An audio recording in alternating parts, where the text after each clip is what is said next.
All right, so going to be doing another comic review from a book sent to me by my friend Chris. Thank you once again, brother. Today we're going to be talking about Wolverine Deep Cut. This is one of those lost tales kind of comics that Marvel's been doing, or at least did. I honestly have not heard anything else about these Lost Tales books. I don't know if Marvel's still selling them. I don't know if they just decided to stop.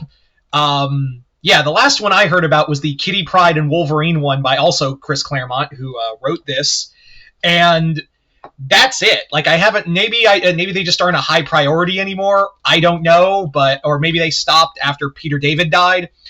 I don't know, but I have enjoyed them. I have really been enjoying for the most part, these Lost Eras, these Lost Tales books. So yeah.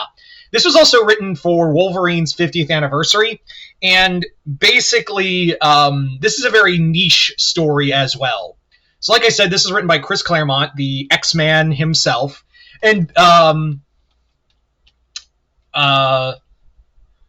basically the story is that this is set in a very specific time, and I genuinely mean specific, because this is set in between the events of, I had to look it up, Uncanny X-Men number 264 and 251.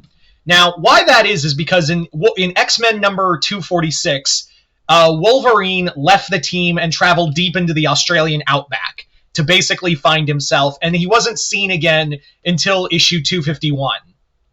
And that basically also, and what I like about this book is that it also has, and I wish they would do this more often, is that it actually has the original Chris Claremont X-Men issues from the book, from the original story. So, and how it's set up is really cool.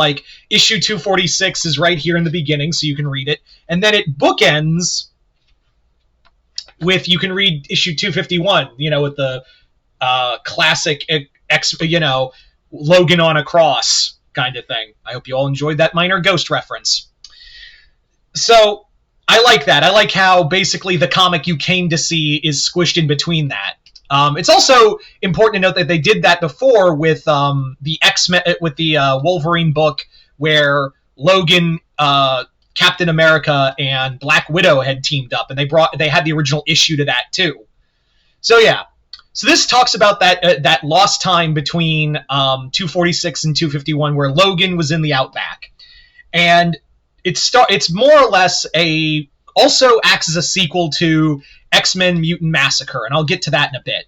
The story begins with Logan in a balls-out, bloody fight between him and Sabretooth, or what he thinks is Sabretooth, because it turns out he kills the clone, and he's just like, this ain't right. I usually, me and him, yeah, he fucked me up pretty good, but Sabretooth is usually stronger than that. He is I'm barely alive and I barely win.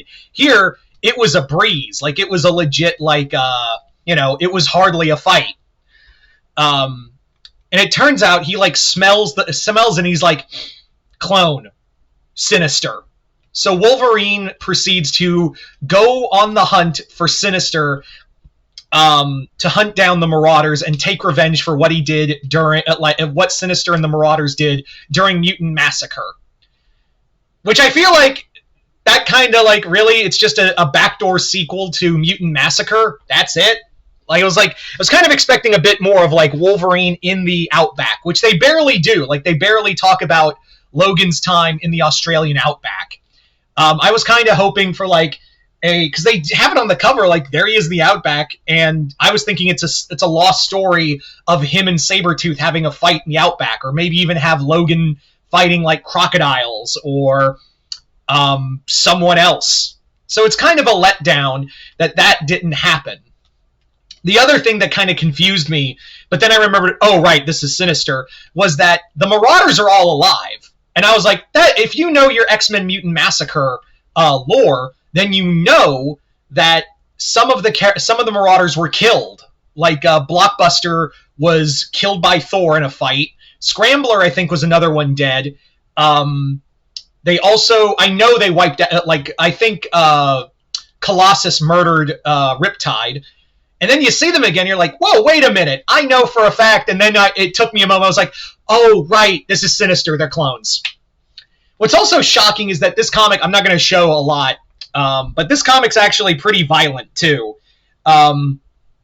Logan, it's not like a Marvel Max level of violence, but it is a violent comic nonetheless. It is a brutal story. It is a comic where Logan is just hacking and slashing away at the Marauder clones, and Sinister's just like there to be like, ha-ha, let me wallow in my crapulence for a bit, and then I'll go.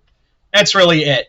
Also, I don't like, there was another mutant in here, Scrambler, and Scrambler in here, he essentially, like, I don't remember Scrambler's powers being like how they're depicted here, which is weird because Claremont wrote the original comic.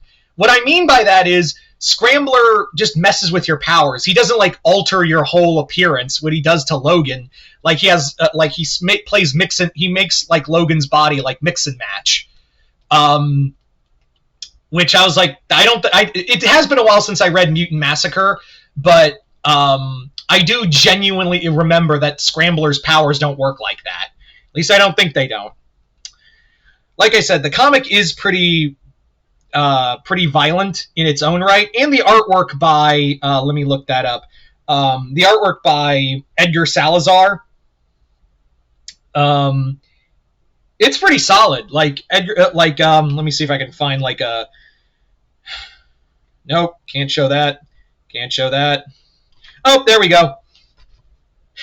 See, it's pretty solid. Like, it's idyllic Wolverine, this is like your idyllic Wolverine comic. That's how I kind of imagine it.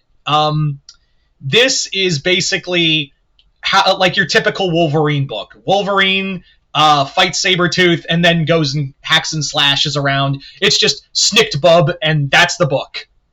It also, like, Chris Claremont also knows how to write dialogue so good that I can just hear Carl Dodds from the 90s cartoons voice in here perfectly.